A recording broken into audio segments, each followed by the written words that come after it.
我自认不是一个坏人，可当重生的我遇到即将被卖进青楼的真千金时，却选择头也不回的离开。不是因为我怨恨自己前世死在他的手里，而是因为我知道她是天选之女，经历的每一件事都能获得机缘。上一世夏雨被卖进花楼，头一次出场便遇到了跟随太子他们出去应酬的云逸尘。那时我的夫君是可怜他的身世便救了他，后面就一次两次的帮他，替他保住了清白之身，最后更是替他赎身，让他来云府做事。夏雨感念云逸尘救命之恩，对他多有关心。一来二去，云逸尘爱上了单纯善良的他。此刻正是夏雨娘亲病重，她为救母被卖去花楼之时，我看着被揪着头发转头向我求救的夏雨，抬脚离开。夫人，救我吧！两人贩子见状又给了夏雨一巴掌，拖着他往人少出去。听着身后的哭喊，我不为所动。上辈子我百般陷害夏雨，最终因他生恨落得凄惨下场。重活一世，我已看开，我不害他，也不帮他。夏雨是天选之女，自有化险为夷的本事。前程上完香，感谢上苍给我重生机会。我心情颇好的回了府，路过花园，竟看见庭中看书的云逸尘。往日他忙到亥时才归，今日竟在家中。过往我被他这气质吸引，死心塌地爱着，如今再见，只觉他好看，却无半分心动。往日见他，我定会上前捏肩陪伴，只因他说不喜吵闹。可夏雨在他身边时，却能叽叽喳喳，抢他的书，坐他的腿。他向来满眼宠溺。正想着，云逸尘抬头看来，他蹙眉，眼中闪过烦闷。我收回目光，径直往自己院子去。我要写和离书，这一世我要先向他提出和离。拿着写好的和离书到凉亭，云逸尘头也不抬。我不需要按摩，想安静一下，无事便不用过来。他的冷淡我早已习惯。成亲时，他便说忙于考取功名，无心儿女情长。我傻傻等了3年，等来的是他成为首辅，爱上夏雨。我有事，你看看这个。我将和离书递过去，看清是和离书。云逸尘瞬间黑了脸，眼底闪过羞辱。他刚晋升首辅，处在风口浪尖，我此时提和离，他定以为我是故意羞辱他。苏婉和当初要成婚的是你，如今又闹什么？我很忙，没空陪你闹。云逸尘，我没闹。当年你说无心女情长，我说会等你，这一等是3年。我已经18岁，等不起了。你不会爱上我，那就放过我吧。说出这话，我只觉浑身轻松，上一世争宠的心早已麻木。这一世，我不想再做他们感情的添加剂。你明知我如今被人盯着，还故意闹和离，苏婉和你无所不用其极，又要去告诉你大哥吗？他竟以为我会让大哥施压，我从未将我们的事告知大哥。这份爱本就是我的一厢情愿。当初是你让父兄出面强嫁于我，如今说等不起，是受不了我冷落。既然如此，我便满足你。说完，他丢下书，一把将我抱起。上一世成婚3年，他从未碰过我。此刻他身上的沉香味充斥鼻尖，大掌落在腰间，滚烫灼热。我本能地红了脸。转瞬我被抱回房间，丢在床上。一想到他曾这样对待夏雨，我忍不住一阵反胃。倒贴上来的，如今还装起来了。和离，我是认真的。若怕我父兄找你麻烦，我们可以先不公布和离，各过各的。等你想通了，再正式通告。我清楚3个月后他会遇见夏雨，然后执意将他娶进府。前世我百般阻挠，却终是徒劳，还落得狼狈下场。这一世我先退出，成全他们。和离可以，但和离书得由我来写。何时给你，何时你才能走。好，反正都是离开，谁写都一样。他或许没想到我如此淡然，脸色更难看了几分，随即转身离开。云逸尘刚走，婆婆陈慧荣便端着补汤进来。怎的逸尘这么快就出去了？和儿辛苦了，喝点汤补补。你今日去烧了香，又与逸尘圆了房，说不定已经有了孩子。我将补汤一饮而尽。谢谢娘。婆婆见我喝完还笑了，满意离去。看着她的背影，我轻叹。谁能想到日后我身份曝光，这个待我如亲女的婆婆会转头对夏雨好，对我不理不睬。目光落在床畔小桌上的请柬，我问道：那是什么？是清欢小姐邀请您去看马球赛的请柬，知道夫人不会去，奴婢就没告知，放在这儿了。沈清欢是荣国将军府嫡女，我的死对头，可谁也没想到，我落魄时唯有她会帮我，给我银两让我好好生活。前世我没听她男人不能惯着的劝告，拿着银两跑回京城，最终惨死城外五里坡。如今想来，她的话不无道理。我要去春兰秋菊，给我梳妆。抵达马场时，比赛正准备开始，我的到来让现场瞬间安静，所有人都意外我会来，毕竟我和沈清欢向来不对付。婉和，你怎么来了？你不是一直讨厌沈清欢小姐的吗？工部尚书之女黄英荣走上前，户部尚书之女谢子也随之而来，两人是我的闺中好友，往日总在我耳边诋毁沈清欢。我淡淡一笑，来看看。两人松了口气，围上来抱怨：沈清欢太可恶，故意让我们站在最后，就是看不起你。我们还是走吧，你们在教我做事。我语气淡漠，两人愣住，我不再理会，径直走向前排座位。中间是赛场，周边一圈座位坐满了京城贵女公子，前排剩2个空位。我正欲询问，却见另一边坐着沈清欢的嫡亲大哥沈继明，他与云逸尘是好友，想来这2个空位是留给云逸尘和他们另一个好友的。云夫人只管坐，我让人再腾个位置。多谢沈少将军，不用了。我转身往对面的空位走去，还未走到，一个俊俏少年急匆匆跑过来坐下，无数目光投向我。少年身旁的人说了几句，他哆哆嗦嗦起身。云夫人，你坐。谢谢，叫我婉和或苏小姐就好。这是御史大夫之子罗成，极易害羞。婉和姐姐。罗成脸红不已，我点头坐下。沈清欢骑着宝马，一身红色紧身马球装，高马尾飒气十足。哟，今天是什么邪风把你吹来了？不是你宋晴姐邀请我的吗？我那是做做样子，我也是来做做样子。沈清欢一脸惊讶，后方传来催促声，他不再多言，转身回队伍。比赛开始，我看着场中潇洒的沈清欢，眼中满是羡慕。场外突然传来欢呼声，是云逸尘、沈继明和宁国公之子宋九龄来了。3贵公子齐聚，引得一众女子追捧。沈继明指了指我的方向，云逸尘看过来，眼神依旧清冷，只一眼便移开。我收回目光，专注看比赛。比赛结束，众人陆续离开，起身走向沈清欢。沈小姐不介意我骑2圈吧？我没骑过马，还望你略教1、2。沈清欢满脸震惊，不介意。随从牵来马，我在他帮助下上马，模仿沈清欢的姿势坐稳。刚坐稳，马儿突然狂奔起来，我白了脸色，本能的抱紧马脖子。苏婉和，拉紧缰绳，看着前方，稳住身子。我连忙照做，刚稳住，他便踩着马背飞身过来，在我身后拉紧缰绳。马儿高抬前脚，缓缓停下，落地后，我双腿发颤，强撑着稳住。云夫人恕罪，奴才以为您会骑马。本小姐会不会骑马，需要你来赶马。我转向沈清欢，沈小姐，谢谢你。她愣愣点头，我淡淡一笑，转身离开。从今天起，你不用来了。小姐，我是想帮您教训他。我需要你帮我教训，来人带下去。出了马场，就见罗成等在门边。刚刚谢谢你给我让座。没事，能帮到婉和姐姐是我的福分。有空吗？我请你吃饭，我饿了。罗成愣愣点头。走在街上，我满眼兴奋。成婚前我最爱逛街，嫁入云府后便再无机会。这一世我要做回自己。街中心一个儒雅书生正在推销字画，是何百成。夏雨的青梅竹马，前世也是他们感情里的炮灰。他走到我跟前，这位小姐可需要字画？好，给我画一幅。画像很快画好，线条流畅，将我眉宇间的淡然勾勒出来。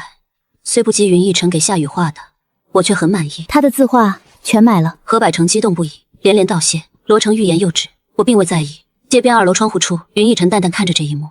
云夫人今日不一样，倒像成婚之前的样子。他和罗成怎么会有关系？我觉得他今天有病。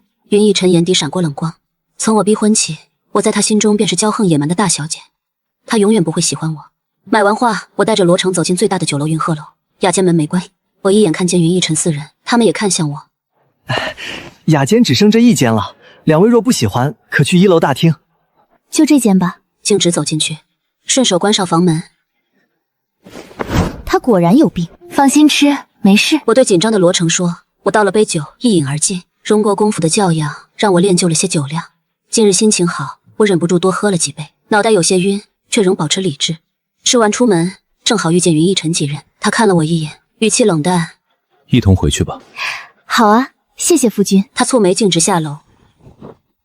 苏婉和你最好注意点，就算我们无情分，也轮不到你在河离前与别的男人勾三搭四。说完，他大步离开。我撇撇嘴跟上，上了马车。我靠在车壁上小歇，一个急刹，我没防备地撞向云逸尘，唇上触到温热柔软的触感。两人同时愣住，云逸尘瞬间推开我。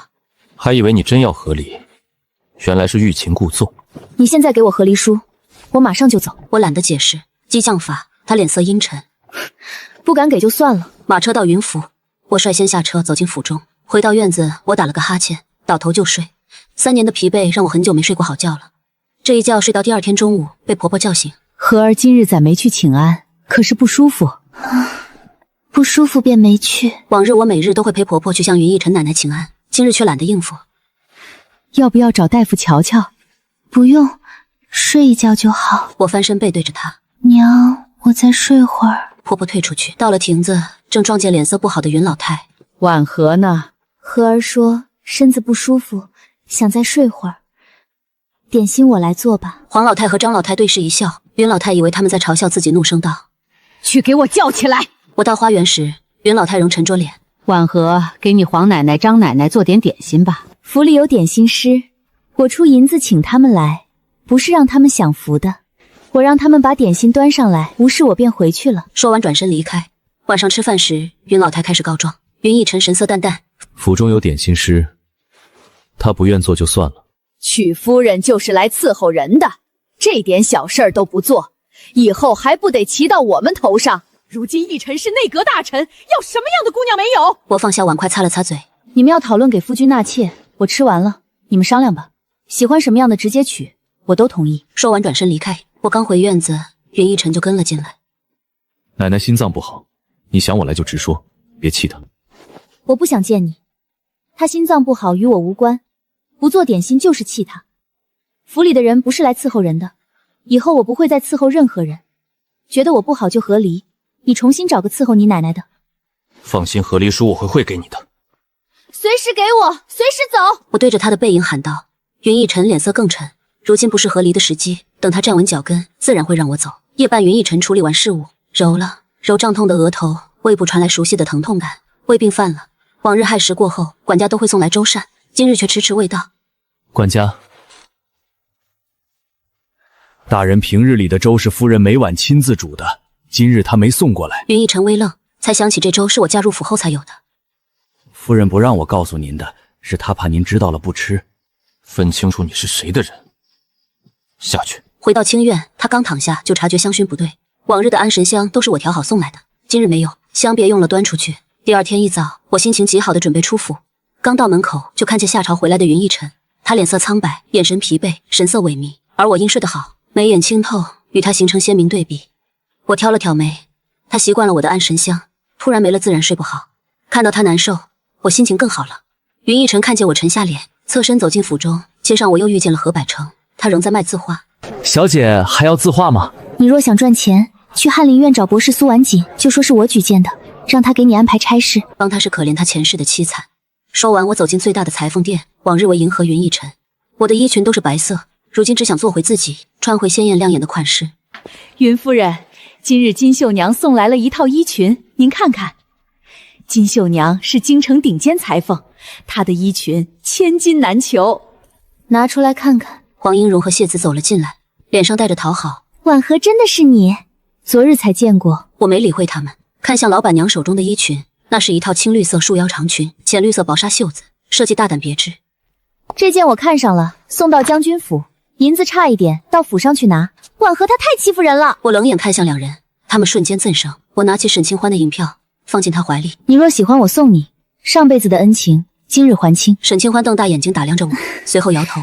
这裙子不符合我的气质，不要了，让给你。说完转身离开。我对老板娘道：那我便自己带回去。黄英荣凑上来，你这招以退为进真妙，以后不要出现在我面前。转身离开。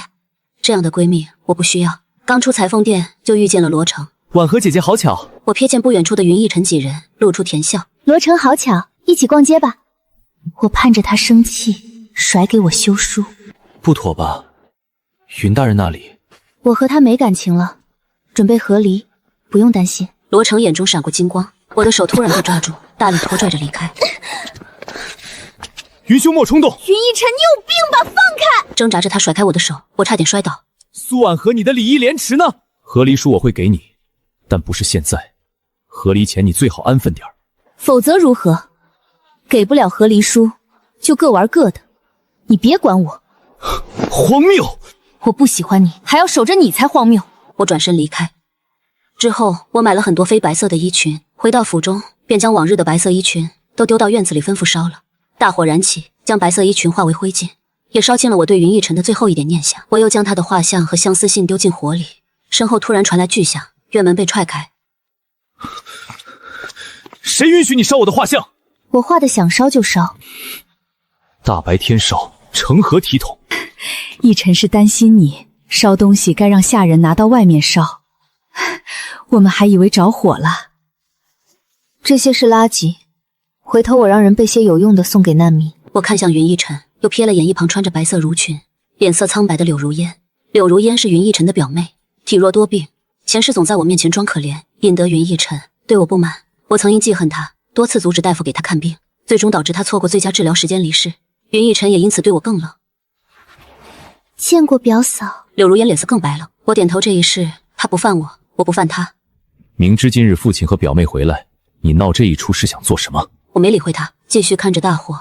大火停歇后，我打算出去走走。刚出后院就看见下人带着一个老大夫出来。见过夫人，是表小姐心病发作，大人让请的大夫。看完了，病情如何？回夫人，表小姐心脉不齐，脉搏孱弱不堪，已无力回天。唉，属老夫能力偏薄，无能为力。无力回天？不可能啊！上辈子不是说有救的吗？应该是这个大夫医术不够吧。我打算去看看。你来做什么？来看看也不行。不需要你看，出去。表哥、表嫂，你们不要因为我吵架，我没事，刚刚只是赶路劳累过度导致的昏迷。我之前的大夫给我开了药，我吃了药就会好很多。我看了一眼醒来的柳如烟。行吧，既然不需要我帮忙，那我就不管了。走了。本来我还想说让我爹帮忙找个御医给他看看的呢，如今是他们自己不要帮忙的。回到院子之后，我便让春兰秋菊拿出了笔墨纸砚，我做一幅画。没过多久，云逸晨走了进来。今晚千云公主生辰，宫中设宴，你和我一起去。知道了。或许是没有被我那么冷淡的对待过，云逸晨愣了一下，察觉到云逸晨没有走，我疑惑地抬起头。还有事？云逸晨冷着脸。难怪突然要和离，原来是有外遇了。我好笑地抬头看他。怎么，你生气啊？那你给我和离书不就好了？云逸晨的脸色顿时变得很难看了。苏婉和，你还真是不要脸，别怪我没有提醒你，若你敢给我戴绿帽子，别怪我不客气。我看着愤怒离开的云逸晨，有些失望地摇了摇头。又没给我和离书。下午时分，画终于完成了。看着画，我满意的点了点头，把画晾干收起来放好。今日进宫带上。我画的是一个男子的画像，千云公主微服出游时有过一夜的男子，从此心心念念忘不掉。上辈子夏雨就是用这画讨得千云公主欢心，后面千云公主为了帮她处处刁难我。虽然我不想和夏雨争云逸晨了，但我可不想再被千云公主刁难。秋菊从外面走来。夫人，大人派人来催促了。臭男人，真是一点耐心都没有。不再磨蹭，我连忙带着春兰秋菊走了出去。云逸晨看了一眼等候的马车，略微不耐地皱起眉头。成亲3年，两人也不是没有一起出去过，但以前苏婉和都是先准备好等他，从未让他等过。莫名地想起了昨日看到的那幅画像，又想起这几日的变化。哪怕在府中，他也从来不曾找过自己。难道真的如他所说，他不喜欢自己了？也好，这样和离时候他就不会闹了。走吧。身后传来声音，云逸晨转头看去，苏婉和很瘦，但该有的都有，肌肤如雪，如今经过精心打扮，更是倾国倾城。云逸晨黑了脸，穿的什么？衣不蔽体，去换了。我低头看了看自己的穿着，盛昌民风开放，这样的艳福算正常的。是他自己思想保守老旧，我凭什么听他的？不换，你若看不惯，我们分开乘车。今晚宴会回来，他会被刺杀。前世我为了保护他被刺了一剑，本以为会让他因此爱上我，谁知道回去后他看都不来看我。重来一次，我才不管他死活。不但如此，我还要躲远一点，正好趁此机会和他分开。上车。我也很清楚，我和他不可能分开乘车。也不中女，我跟着上了车。宫廷盛宴热闹非凡，从宫门下了马车之后，便步行前往御花园赴宴。我们到的时间刚刚好，宫宴开始了。女眷和男官们各坐一边，南方为首一排是3个王爷和太子，还有个2王爷，但因身体不好没来。而女方则是几个公主。千云公主乃是3公主，年贵妃所出，很得圣宠。今日她生辰，坐在第1排首位，主位上是年过半百的皇上和皇后。跪拜之后便是送礼。我将画卷放到千云公主手中，然后凑近小声说道：“公主殿下，这画是臣妇亲手所作，难登素雅之堂，公主殿下偷偷观赏即可。”千云公主不屑地转头看向我，我知道是因为我的容貌一直被排在她的前面，她对我一直不满。如今她生辰，我只送了一幅画，估计心中不屑。不过我并不慌。什么难登大雅之堂，云夫人真是谦虚了。早闻云夫人巧手妙笔，这画定是惊世杰作。佳作当然要大家一起欣赏，独乐乐不如众乐乐嘛。我没有阻止，我知道他不会真的打开。果然，画像只打开了一半，宫千云就震惊地瞪大了眼睛，随即是满眼狂喜地看向我。然后，在众人好奇疑惑的眼神中，宫千云快速地收起了画像。皇帝都忍不住好奇了，这到底是一幅什么样的画？云儿，什么画那么好，让你如此喜欢？朕也不能看吗？父皇，也不是什么啦，就是我们女儿家喜欢的东西。回头臣悄悄的给父皇看好不好？哈哈哈哈哈！好，云夫人送礼，讨得朕的公主开心，赏。谢陛下赏赐。免礼，起来吧。有刺客来袭，护驾！我刚站起来，一道刀光从我脸边划过，朝着上方的皇帝冲去。前世刺客是在回去的路上出现的，他们的目标不是云逸尘吗？宫宴上没有刺客，难道是因为我的重生，周围的一切发生了改变吗？正想着，我就被人一把拽起，拉到了旁边的角落里。愣着做什么？想死吗？我抬头看向云逸尘，冷淡地收回自己的手。眨眼间，刺客已经和御林军打了起来，所有武将都加入了战斗，就连坐不住的沈清欢也加入了战斗。我抬头看去，正好看到一个人正偷偷朝着沈清欢刺去。沈清欢，小心！身体的速度快过大脑，我替沈清欢挡下了这一剑。虽然我有调整姿势不致命，但是真的好疼。沈清欢转头震惊地看着我，反应过来后，一剑杀了刺客，抱住我。苏婉和，你疯了！我抬头看向沈清欢，我们扯平了，我不欠他了。说完，我再也承受不住地晕了过去。和儿，怎么会这样啊？好吵！我睁开眼睛，映入眼帘的是哭成泪人的婆婆。再转头看，云逸尘和她父亲也在。我看向婆婆，她眼里的关心那么真挚，想不明白最后怎么就不理我了。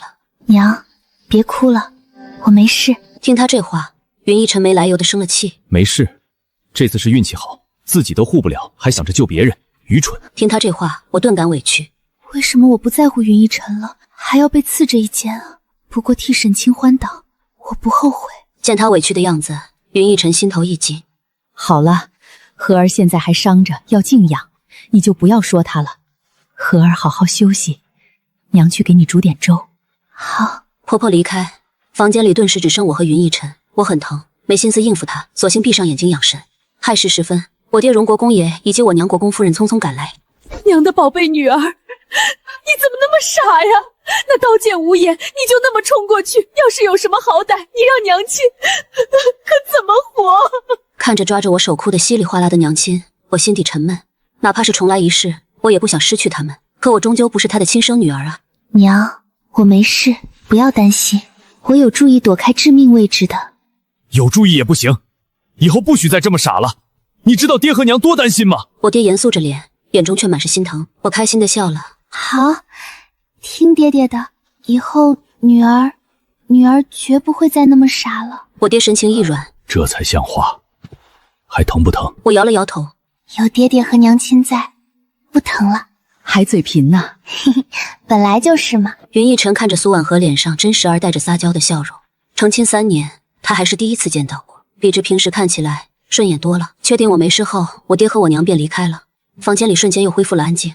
我也累了，索性就睡觉。我这一睡就睡了几天。就在我感觉快要发霉的时候，终于有人来了。夫人，表小姐来了。让她进来吧。上一世柳如烟也是这个时候心病好了不少来看我，只是前世她来之后不是来看病的，而是来挑衅的。我当时一时气不过，还忍痛爬起来打了她，又将刚好点的她打得病重。虽然云逸尘不能对我怎么样，但从那以后对我更冷了。而我因为此事记恨上了柳如烟。如烟见过表嫂，前几日如烟身子不适没来看我，还望表嫂不要怪罪。我转头看着柳如烟，此时的她满脸害怕紧张，弄得我欺负她了一样。不管是不是因为云逸尘，我都不喜欢她这人。你身子不好，能来看我就很好了，我还要谢谢你来看我呢，何来责怪？柳如烟一愣，眼角带上了笑容。表嫂不用谢，表哥让如烟住在云府看病，如烟感激不尽，来看望一下表嫂是应该的。哼，他这话是在告诉我，是云逸尘让他住在这里的吗？春兰端着药膳走了进来。夫人，该喝药了。我点了点头，正想说话，就见柳如烟来搀扶我坐起来。我挑了挑眉，也没有阻止，在她的帮扶下坐起身。她又连忙拿过靠背给我垫上，动作温柔细心。谢谢，不客气。帮表哥照顾表嫂是应该的。说完，柳如烟又转头看向端着药的春兰。可不可以让我为表嫂用药饭？表嫂不要误会，宝哥愿意收留如烟，还守着如烟看病，如烟感激，想力所能及的做点事情，替表哥分担。我冷笑，他还真的是无处不在提醒我，云逸晨对他的好啊。可以，春兰，将药给如烟吧。春兰点了点头，小心地将药扇递给柳如烟。柳如烟意外了一下，似乎有些吃惊，我那么能坐得住？柳如烟喂药的速度很慢，直到云逸晨快步走进房间。许是没想到我们能相处得如此和谐，愣了一下。正好我也喝完了药，春兰连忙递上蜜饯。柳如烟懂事的起身，表哥、表嫂，你们聊，如烟先下去了。柳如烟离开，我才转头看向云逸晨。怎么，怕我吃了你的如烟妹妹？我在你眼里那么坏吗？云逸晨一副你有多坏还需要我说吗的表情。我伸手摸了摸鼻子。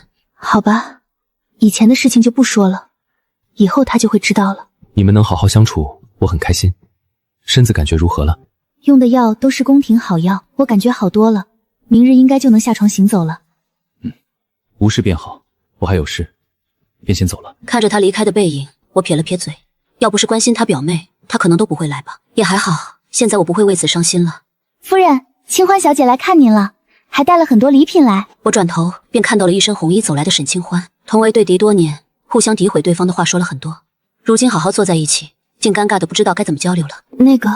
那天谢谢你救了我，我今天来看看你，给你带了些补品。你没事了吧？沈清欢率先开口打破尴尬，我笑了笑。放心，我没事了。你为什么救我？我们不是一直不和吗？你那天那句话扯平了，是什么意思？没什么意思，就是觉得你人没那么差，想和你做个朋友。话刚说完，一只手就搭在了我的肩膀上。放心，你救过我一命，从今以后，你苏晚霞就是我沈清欢的好姐妹，以后有事儿随时找我，姐妹我随叫随到。我现在就有事。什么事？放心，只要我能办到的，我一定竭尽所能。我伸手指了指自己的肩膀。把你手拿开，我伤的是肩膀，很疼啊，姐妹。沈清欢一愣，尴尬一笑，连忙放开手。对不起，对不起，一时激动没注意。我了解他大大咧咧的性格，也不计较。没事，现在好多了，也不是很疼了。那就好，等你好了，我来找你出去玩。好。看过我没事后，沈清欢也走了。接下来的几天，我都有好好养伤，很快伤势就好了。知道我好了，沈清欢便派人来邀请我游春湖。近日游湖节，天气好，京城春湖热闹非凡。成亲前我每年都去，成亲后因着云逸晨奶奶常说嫁为人妇，抛头露面，乃是丢夫家脸，便不再出门。看着船只甚多，到处载歌载舞热闹的画面，真的好久没有看到如此热闹的场面了。此时很多人都惊讶看向了我们的船只，或许是惊讶我竟然会和敌对的沈清欢一同游玩。不远处的小船只上，黄英荣和谢子也看着，但有了之前我的话，两人不敢再上前套近乎。看看，这几年你都没来，这2年盛昌国越发昌盛繁荣，比之几年前可热闹了不少呢。确实。突然，全场惊呼起来，不出意外，是云逸晨和沈继明还有宋九龄出场引起的。我转头看向去，果然看到了几人的身影，出乎意料的，柳如烟也跟在其中，而且他们一行人还正朝着我们船只的方向走过来。沈清欢也看到跟在云逸晨身后的柳如烟，去过一次云府，他也知道那是云逸晨的表妹，毕竟去的时候正好看到他从苏婉河的院子里出来，还打了招呼。见我看着云逸晨的方向，沈清欢忍不住说道：都说强扭的瓜不甜，想吃瓜呀，还得找甜的才行。当时看上那瓜了，谁还管它甜不甜，就想拧下来，谁知道却是个苦瓜。几人已经走了过来。什么苦瓜啊？关你屁事！你们怎么磨磨唧唧的，等半天了？云逸晨看了眼苏婉河，他不傻，自然知道他口中的苦瓜说的是自己。可他有什么资格说这话？自己长得好好的，谁让他拧了？云逸晨冷下了脸。表嫂，我们出来时本想叫你一起的，可你不在院中，原来是早就出来了。我看了看柳如烟，这话是在向我炫耀他能和云逸晨一起出门吗？这种小伎俩我都懒得和他玩。我一大早就去叫阿和了，是你们出门太晚了。好了，人都到齐了，开船吧。听到沈清欢亲密的称呼，几人意外了一下，没想到这次挡箭还让两人成为了好朋友。男人们聊天没有女眷什么事，我索性就到甲板上看春湖中间节目戏。看着看着，我忍不住出神。如今皇帝身体不佳，朝廷动荡，云逸晨如今位高权重，又得圣宠，还还牵连着荣国公府。表嫂，我看了一眼出来的柳如烟，对着她点了点头。见沈清欢朝着我招手，我抬脚走过去，然而却一脚踩在脚下的木棍之上，身子瞬间滑飞向了湖里。不好了，有人落水了！身子不断往下沉去，挣扎之际，我看到云逸尘下水，朝着柳如烟的方向游了过去。我以为心不会再疼了，可还是疼了一下。这就是我上辈子拼了命去爱的人了。我比不上夏雨，连柳如烟也比不上，我在他心里连个角落的位置都没有。就在我以为自己快要死的时候，就被一只大手一把拉起，重获新生的感觉让我很难受，只因喉咙呛了水。咳嗽之际，我突然看到不远处的木棍，那是断裂只剩上半截圆棍的船桨。船上有这个不奇怪，可刚刚出来的时候，那船桨并不在他身后。我记得很清楚，但也不确定是不是船身晃动的时候滚到我身后的。可这能说巧合，后面还是巧合吗？摔下去前，我明明想伸手去抓旁边的船围栏，柳如烟突然冒出来，我才抓住她一起落下水的。我冷冷地看向柳如烟，我不惹她，她倒先来惹我了。既然如此，那就别怪我不客气了。阿和，你没事吧？怎么突然就落水了？可吓死我了！还好我大哥也会水。我回神，我没事，谢谢沈大哥施救。沈继明快速脱下外袍披到我的身上。举手之劳，不用谢。你衣裙湿了，我外袍厚些，打湿了不透，莫要嫌弃。不嫌弃，我感激还来不及呢。旁边的云逸尘见状，顿时皱起眉头。那人落水，臣先带他回去。去吧去吧，云夫人身体要紧。三人上了马车，我自觉地裹着沈继明的外袍坐到了一边。柳如烟因着出门怕风，穿的厚衣湿水不透，但因落水，本就苍白的脸色此时更难看，呼吸也是急喘着。如烟，感觉如何了？表哥，我没事，你看看表嫂吧，她从我后面被救起来。这话是在炫耀云逸尘先救的他吗？我抿了抿嘴唇，他还真无处不在炫耀。近日故意演这一出，也是为了让我看着云逸尘先救他。他在云逸尘心里有多重要吧？不管他什么目的，只此一次。若再招惹我，别怪我不客气了。不用管我，我没事。你当然没事。如烟身子本不好，你拉着她落水，是何居心？我拉着他落水，我让他去救我了吗？本来我还摔不下去的，他这一救，反而摔下去了。我还没问他是何居心呢。柳如烟低着头，在两人看不到的角度，眼中闪过狠光，但抬头之际，眼中已满是委屈。对不起，表嫂，我当时只想救你，我没想到我力气小，我对不起。云逸尘，我说过，我已经不喜欢你了，更不会为了争夺你针对任何人。你爱信不信，今日之事我便不追究了。你以后最好让你的表妹离我远点，若有下次，别怪我不客气。你知道我的手段的。车夫，停车！我就这么披着湿哒哒的外套下车了。离开之际，我听到了云逸尘决绝的让车夫走的话，心寒也不过如此。我来到了二哥的翰林书院，看到我浑身湿哒哒的走来，二哥满脸担心的上前。这是怎么回事？来人，速备好干爽衣物。看到二哥，我心头顿时升起委屈。二哥，二哥见我这样，满眼的心疼，可随即又满脸怒火。是不是云逸尘欺负你了？和儿你放心，二哥这就去找他来，二哥给你做主。他们放在心尖尖的宝贝妹妹，竟然让那云逸尘如此欺负，这次定让他好看。不是的，二哥，他没欺负我，我就是去游湖不小心落了水。苏婉景显然不信，他自己的妹妹他还不清楚吗？除了云逸尘，还有谁能让他这么放低姿态，愁眉不展？见他不信，我继续说道：真不是他，他现在已经不能让我委屈了，我不喜欢他了。我委屈是上辈子最后他也不理我了，明明他说过会永远保护我的，虽然那时我确实混蛋。二哥满脸的不敢置信。你说什么？你不喜欢他了？二哥抬头看天，好似是想看看太阳是不是从西边出来的。真的啦，我真的不喜欢他了。不但如此，我还打算和他和离。我满脸真诚，一副你一定要相信我的样子。二哥瞪大眼睛，然后抬手摸了摸我的额头。我翻了个白眼，伸手把他的手拿下来。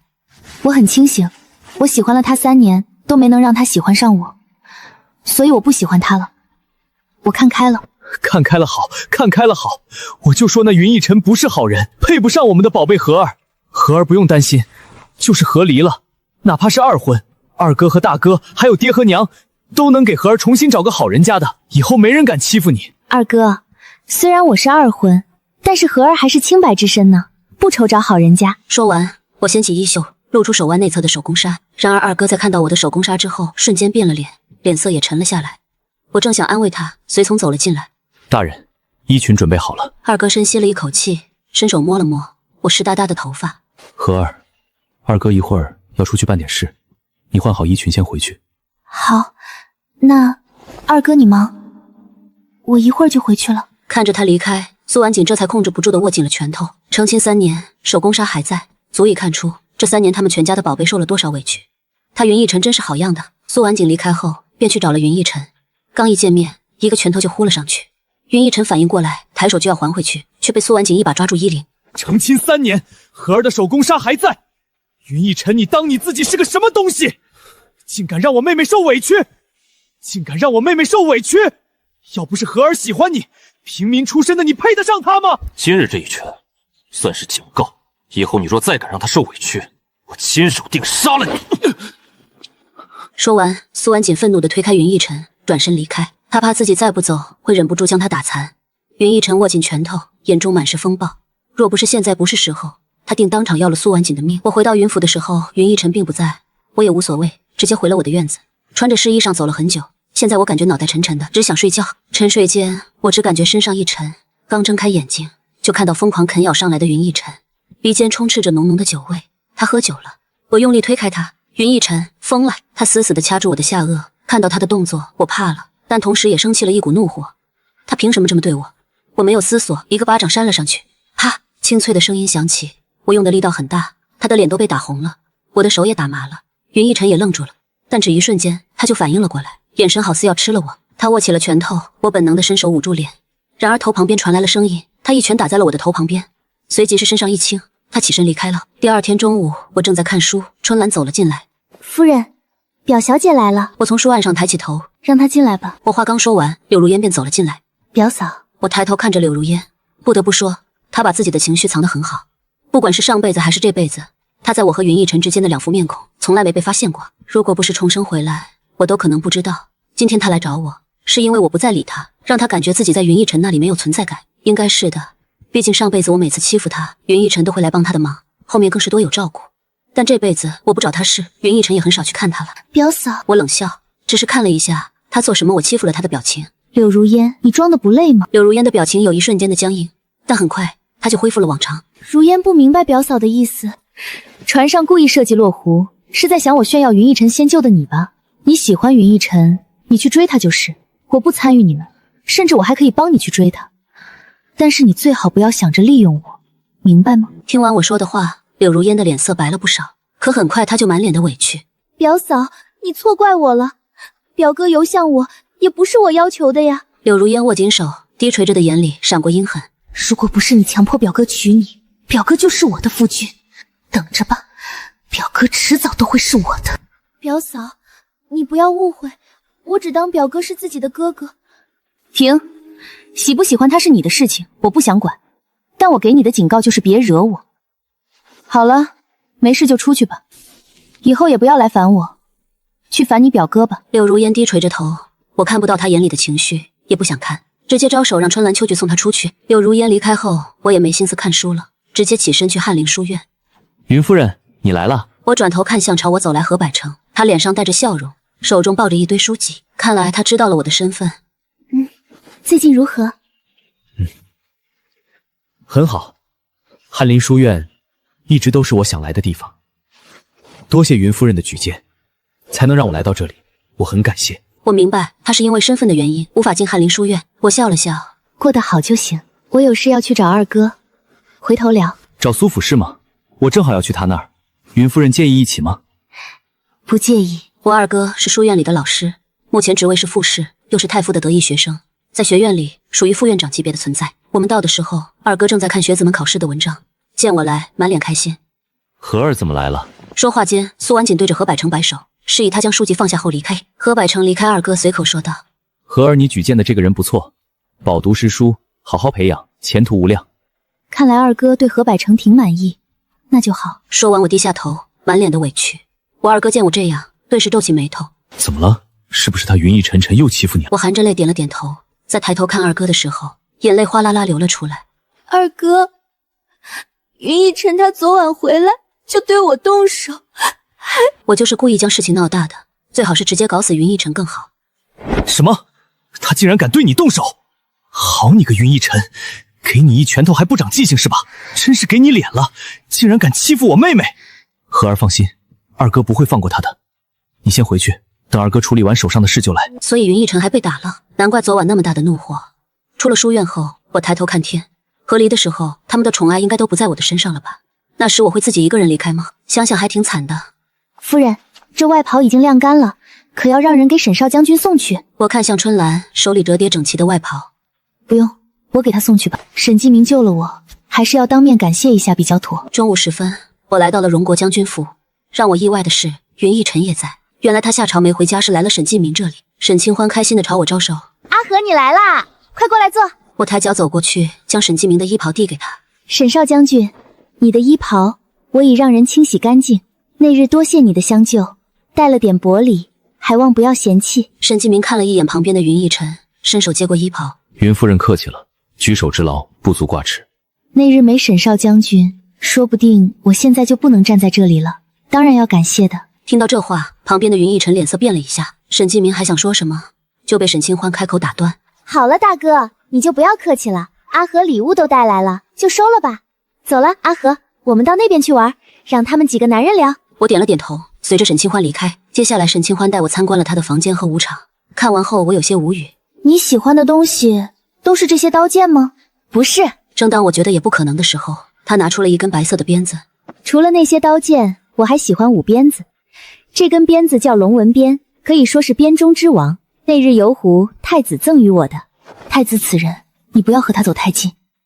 或许是上辈子太子送他鞭子的缘故，他最后嫁给了太子，但最后太子被废，他也被贬为了庶民。作为好姐妹，我想改变他的命运。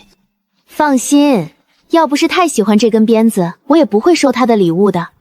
找个机会，我会还他礼的。我点了点头，随时提点他，应该也能改变他的命运。我走的时候，云逸尘也跟了出来。我们一同回去吧。我没有拒绝。上了马车之后，云逸尘看向了我，脸色依旧不是很好。你是在怪我那日没有先救你吗？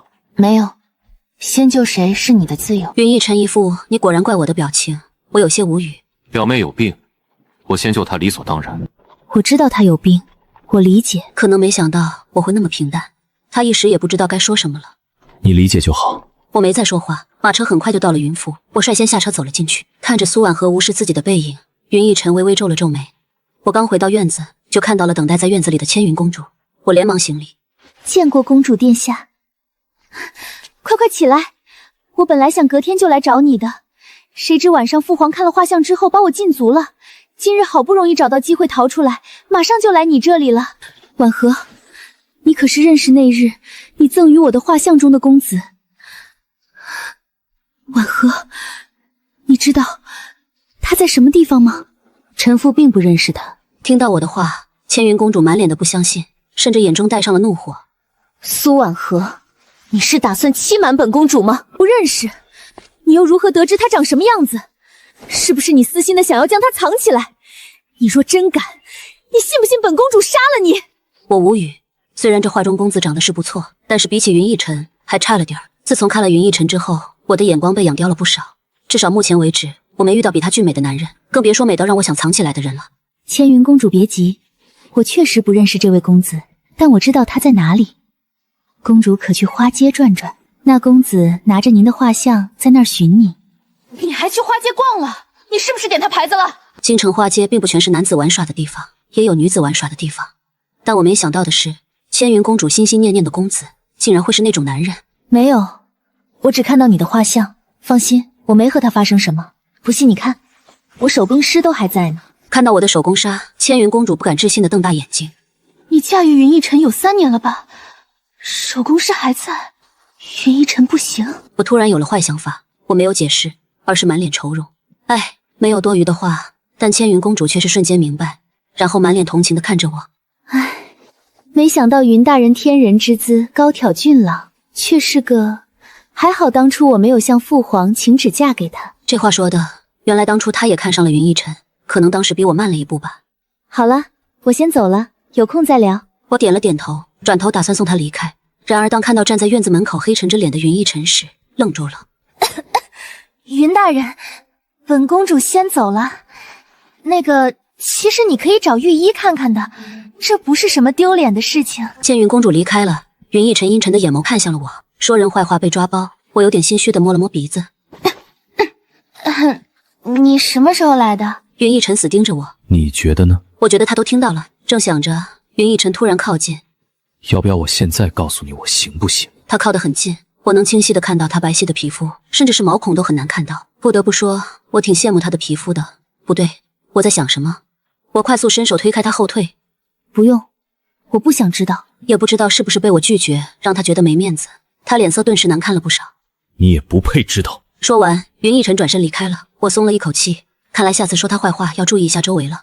此时秋菊走了进来。夫人，柳小姐那边有动静了。终于是有动静了，我微微勾起了唇角。明天是云逸尘奶奶的60大寿，应该会很热闹。很好面子的云老太将自己的大寿办得很隆重，来的很多都是云逸尘官场上的官僚，还有一些想巴结他的商人之类的。我刚到大厅，便看到忙前忙后的婆婆和陈管家，招待客人的云逸尘和公公，还有和商贩老太们聊天的奶奶。看到我，云老太开口说道：“荷儿来了，正好你去做点点心，一会儿啊，我们吃点饭后甜品。”好的，奶奶。点心很快就做好了。此时寿宴也开始了，我淡淡的坐下吃饭，全程没有说话。吃完饭，我便打算离开了。只见一桌子的老太和柳如烟都脸色苍白的捂着肚子趴了下去。没吃点心的云逸尘顿时眉头一紧，快速吩咐道：“这是怎么回事？陈管家，快去叫大夫！”大夫很快来了，经检查是吃了有毒的食物，可其他桌上的人却没有中毒。此时，大夫看向了桌上的点心：“大人，可否让我看看这点心？”云逸尘看了看点心，又看了看我的方向。我光明磊落的给他看：“你看吧。”大夫伸手拿起点心看了看，又拿出了一根银针插进去，一瞬间，银针变成了黑色。看到这一幕，好啊，你个苏婉和，上次你就说以后再也不会给我做点心，今天你却那么好心的去做点心，原来是想害死我们。宾客们一听，顿时朝着我指指点点，我脸色不变的看着他们。突然，柳如烟剧烈的咳嗽起来，直到吐出一口鲜血。大夫连忙走过去查看。大人，这位小姐中毒深陷，还好发现及时，否则死路一条。说完，大夫连忙拿出一颗药丸，准备塞进柳如烟的嘴里。我快步走过去，一把抢了大夫手里的药丸。也在一瞬间，云逸尘一把抓住了我的手。我还以为你真的改变了，没想到都是装的。苏婉和，我都说了，如烟是我的表妹，她来京城是看病，这你也容不下她吗？我看着云逸尘，我知道不管发生什么事情，他都不会相信我，而我也从不指望他能相信我。我挣脱开他的手。什么容不下他？我这是担心他。这大夫一看就没什么真本事，随便就拿出一颗药塞给表妹，谁知道这药有没有用？今日怕出事，我特意让人请来了御医，正好也让他看看表妹。说完，我看向后方走来的御医。文御医，快看看我婆婆他们有没有事吧。文御医对我点了点头，然后便上前把脉。回云夫人，云老夫人和你婆婆并无大碍，只是吃了点让肚子疼的药，我开点药吃了就好。至于这位小姐，她并没有吃到肚子疼的药，她吃的是促进心脏快速跳动的药，因为她本身有心疾，所以才会急喘吐血。不过这药一般不敢多吃，就算是起效也要些时辰。她应该是早些时候就已经服下这药的，这种药导致的急喘很快就会过去，没有解药。夫人手里这颗药丸只是普通的补药。旁边的大夫快速的跪了下来。大人饶命，夫人饶命，小的知道这位小姐没什么大碍，拿出补药给她吃，也只是想挣钱点儿，大人饶命。夫人，刚刚您做完点心离开之后，我们看到这个丫鬟鬼鬼祟祟的进入了厨房，我们对其进行了盘查，从她身上发现了这个。我拿过侍从递过来的药粉，递给御医。文御医，这可是导致肚子疼的药。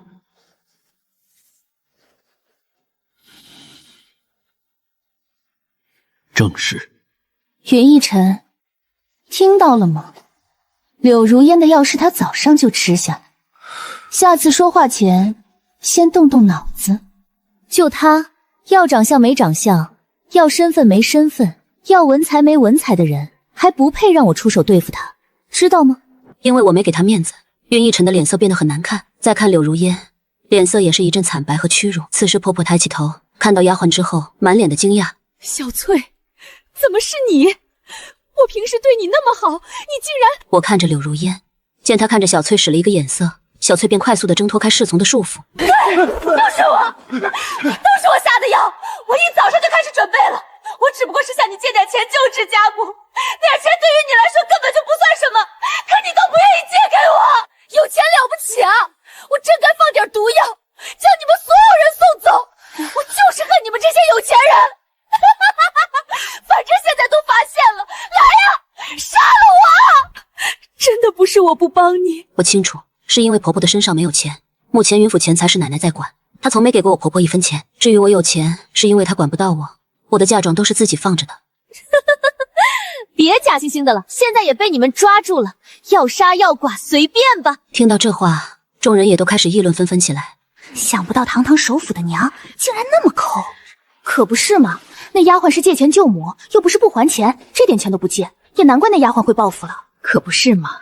不过这丫鬟心还是好的，用的都不是什么毒药。听到众人的话，我婆婆的脸瞬间变得惨白，可她却不敢说话。对于她的懦弱，我有些不舒服。你要借钱可以找我，我婆婆身上没钱。没钱？她可是首府大人的亲娘，怎么可能会没钱？找您堂堂荣国公府的嫡千金，尊贵着呢，又怎么可能会管我们这些贱奴的死活？云府的银两都是奶奶在管，娘平日不出门，身上一分钱都没有。她并不是不想帮你，你在云府1年多了吧？看到过她出门吗？小翠转头看向我婆婆，我婆婆见状只不停地对她道歉。对不起小翠，我真的没钱借给你，我真的不是不想帮你。小翠红着眼不再说话，只是低下了头。众人听到堂堂首府的亲娘竟然手里一点银两都没有，顿时露出不敢置信的眼神。云逸尘皱起眉头，转头看向脸色有所好转的奶奶。奶奶，你管理府中银两，每个月没有给些银两给娘吗？云老太一脸头痛的伸手揉了揉脑袋。我虽然管银两，但是年纪大了，经常头痛，很多东西都管不过来。他也没问奶奶要，奶奶便以为他不用钱，忘了给他了。这话说的也在理，云老太确实也年纪不小了，有时候忘记也正常。我冷笑，这话也就说给别人听听，头痛我可从来没见到过，不过是欺负婆婆惯了而已。在外人面前，她倒是很会装，看着丫鬟和大夫的样子，很明显是被柳如烟收买了。她倒是有点能耐，我也不打算再深究下去，毕竟说多了只会让人觉得我咄咄逼人。而且现在我和云逸尘还没有和离，算是绑在一起的，我可不想被别人看了我家的笑话。至于柳如烟，她已经坐不住，定会再作妖。我们来日方长。我让春兰拿出1张100两的银票递给丫鬟，拿着这钱去给你母亲看病吧。我不再理她，抬手让人将她带下去，抬头看向众人。各位，今日家中出了这场闹剧，让各位看笑话了。众人连忙摇头。云夫人说的哪里话，这都是小事，家家都这样，没什么好笑的。云逸尘看了我一眼，但没说话。我看向云逸尘，奶奶年纪大了，该是安享晚年的时候了，就不要让她再管家了。这个家就让娘来管吧。听到我的话，奶奶顿时愤怒地转头看向我，但只一瞬，她就收起了自己的愤怒。逸尘、婉和，奶奶没事，虽然奶奶年纪大了，但还健朗。奶奶我也想做点事，让逸尘和你轻松些，你觉得呢？你也不想奶奶再忙碌吧？你说的也在理，奶奶，以后家中所有事便交给娘来管理吧。您年纪大了，好好休息。奶奶瞪着眼，从她紧握的拳头来看，我知道她很想爆发，但我并不担心，因为她很好面子。果然，深呼吸了一口气之后，她露出了笑容。也好，竟然如此，那以后这个家就交给你娘了，奶奶就不管了。我头疼，就先去休息了。说完，奶奶愤怒地转身离开。我以为婆婆会开心，却没想到她满脸的担心。我以为她是担心怕管不好家里，拉着她的手安慰道：娘，放心，有管家帮忙，管家并不难的。娘担心的不是管家，而是你奶奶，她那么强势的一个人，一会儿定会对我发难的。一会儿我去向她道歉，家还是让她来管吧。我有些无语，这还真的是被欺负惯了，一点反抗和自主的想法都没有。我看婆婆顿时有种烂泥扶不上墙的感觉。我靠近婆婆，小声说道：娘，你知道这个世上最恐怖的是什么吗？是什么？是忍让，是懦弱。一味的忍让和懦弱只会让对方变本加厉，他不会因为你忍让而变得和善的。说完，不再看婆婆，转身和云逸尘去招待客人。见自己的计划就这么被苏婉和化解了，柳如烟满眼的不甘，但她也不敢说话。苏婉和给小翠的银两比她给的多，她怕再追究，小翠倒戈出卖她。客人离开了，我伸了伸懒腰。唉，招待客人果然不适合我，下次不管了。我看向云逸尘，他看着我的眼神难得的柔和。虽然他好面子，但是做错事还是会正视自己的错误道歉的。对于这一点，我还是很喜欢的。以后遇到事情，查清楚再说话。我说了，我不喜欢你了，不会再因为你针对任何人。希望你记清楚这话，以后不要冤枉我了。说完，我转头看向不远处还没走的柳如烟，她眼里一转即逝的恨意被我看得清清楚楚。或许是没想到我会在这个时候看她，她连忙低下了头。文玉仪走了过来。云夫人，寿宴已经结束了，没事，老夫便先回去了。对了，正好今日文玉一在，文玉一可否帮忙看一下表妹的病情？当然可以。看柳如烟想要拒绝，我不给她拒绝的机会，直接一把拖起她。表妹，走，我扶你回房间，让玉一看看你的病。刚到房间，柳如烟便迫不及待地说道：表嫂，我已经找大夫看过了，就不用麻烦玉一看了。放心，我没事的。好，既然看过那就好。文玉一，麻烦你走一遭了。这个你拿着。春兰，送送文玉一吧。文玉一拿过银票，笑着对我摆了摆手。云夫人客气了，老夫和国公爷多年交情，不用那么客气。文玉一把过他的脉，我想知道病情，回头让人问一下就好了。送走了文玉一，我让秋菊在门口等着。房间里只剩下我和柳如烟了，我冷冷地看着她。知道我为什么没有揭穿你吗？柳如烟脸色变了变。如烟不明白表嫂说的话是什么意思。不明白，需要我挑明吗？还是要我将那大夫和丫鬟叫回来拷问一番？柳如烟脸色顿时变得很难看，她终于不再装，抬头看向了我。表嫂竟然知道为什么帮我？我笑了笑。帮你？你想多了。我只是觉得你这样的人和你纠缠是浪费时间。确实，柳如烟不是什么重要的角色，我甚至都不想在她的身上多花一点时间。我来也不过是警告你，我已经不喜欢云逸尘了，和他迟早都是要和离的。你喜欢他是你的事，你和他怎么样我不管，但你要是来惹我，下次可就不是这样了，明白吗？你以为我会信你说的话？全京城谁不知道你爱我表哥如命？我告诉你，表哥永远也不会喜欢上你，他是我的，没有你出现，和他成亲的只会是我。如果不是你强迫他娶你，现在你还不配站在这里和我说话。我冷笑地低头看他。柳如烟，你有照过镜子吗？还是家里穷买不起镜子，都看不到自己的模样，真是可怜。别说我强迫他，就是没有我，他也不会娶你。谁会娶一个将死之人呢？你说是吧？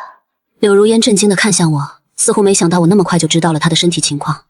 柳如烟握紧拳头，眼中有痛苦，还有不甘与害怕。他的身体，他很清楚，已经没救了，最多只有1年时间。柳如烟握紧手，哪怕只能陪在他身边1年，他也想争取一下。可如果表哥要是知道了他只能活1年，便不会再娶她了。终于，柳如烟抬头看向了我。表嫂，我求求你，不要将我不久于人世的事情告诉表哥，好吗？我微微勾起唇角。你在求我？柳如烟攥紧了手，最后满眼不甘地对我点头。是，我求你。既然你都求我了，那我勉为其难地答应你，但我警告你，不要将心思放到我身上。